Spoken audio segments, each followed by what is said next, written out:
Imagine this. You're working in Canada, bills are paid, life is stable, then you check your work permit, and it expires in 2 weeks. Your employer has applied for an LMIA, but it's still in process.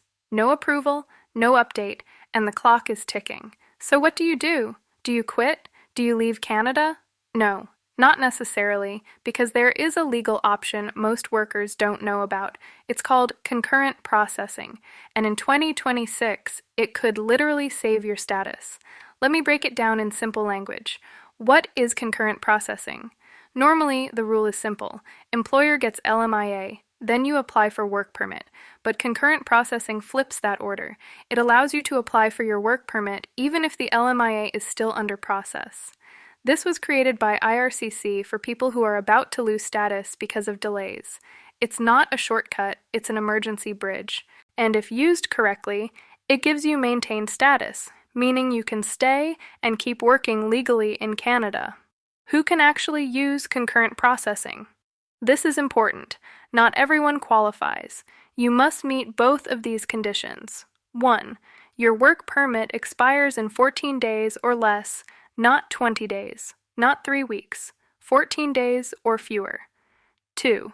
Your employer must have already applied for the LMIA with sufficient lead time. This means the employer didn't wait till the last minute. Ideally, they applied at least 30 days before your permit expiry. If your employer applied yesterday and your permit expires tomorrow, IRCC will most likely refuse. Timing is everything. What happens after you apply? Once you submit your work permit application under concurrent processing, you get maintained status, you can stay in Canada legally, you can continue working for the same employer, even if your old permit expires. This is huge! IRCC then gives you 60 days to upload the approved LMIA. If the LMIA is approved, great, your application continues. If the LMIA is refused or not uploaded in 60 days, your application is refused and you must stop working immediately. No grace period. So this is powerful, but risky if not planned properly. The low-wage LMIA moratorium. Big warning for 2026. Now pay close attention. In 2026, there is a moratorium on low-wage LMIAs in many regions of Canada. This includes Toronto, Ottawa, Calgary, Edmonton, Vancouver suburbs, and most major urban centers. If your job is low wage and in a restricted region, your employer cannot even apply for an LMIA, which means concurrent processing won't help you. If you are high wage, you are generally safe from this restriction. This is where many people get shocked. They assume LMIA is in process, but in reality, it was never allowed to be filed. Always verify. High wage versus low wage. In simple words, high wage means your salary is above the provincial median plus meets job bank wage. Low wage means your salary is below that threshold. This classification decides whether LMIA is allowed, whether moratorium applies, and whether concurrent processing can work. If you are unsure, ask your employer or a consultant. Do not guess. When should you use concurrent processing? Let me be very clear. This is Plan B, not Plan A.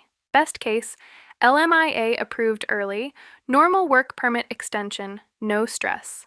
Concurrent processing is for LMIA delays employer mistakes, unexpected processing backlogs, or poor planning. It is a rescue option, not a strategy. The bigger picture in 2026, very important. Canada is changing direction.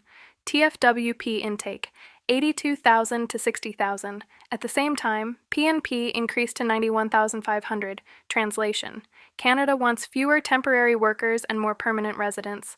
There is also discussion of a TR to PR pathway for 33,000 workers. This means, if you are already in Canada, your future is in PR, not endless work permits. Use extensions wisely, but start planning permanent residence now. Step-by-step action plan. Here's what I recommend. Step 1. Check your permit expiry date today. Set reminders 90, 60, 30 days. Step 2.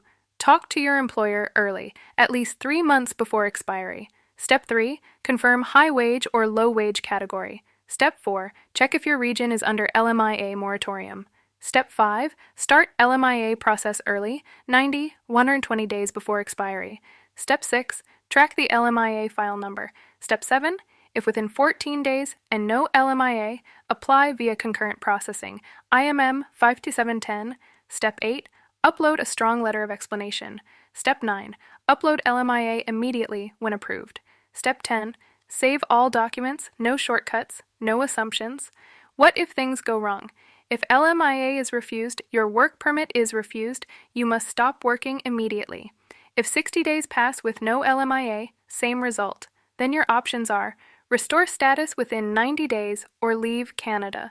This is why planning matters. Final thoughts. Concurrent processing is not a loophole. It's not a hack. It's a legal safety net created for genuine situations. But it only works if your employer is serious, your timing is correct, and your job is eligible. In 2026, immigration is getting tighter. But if you're already here, working, paying taxes, and contributing, there are still ways forward. Just don't wait till the last minute. If you're on a work permit in Canada or your permit is expiring soon, this is the time to plan, not panic. If you found this video helpful, like, subscribe, and share it with anyone who might be struggling with their status. And if you want a video on PR pathways for temporary workers in 2026, comment PR 2026 below. I'll cover it next.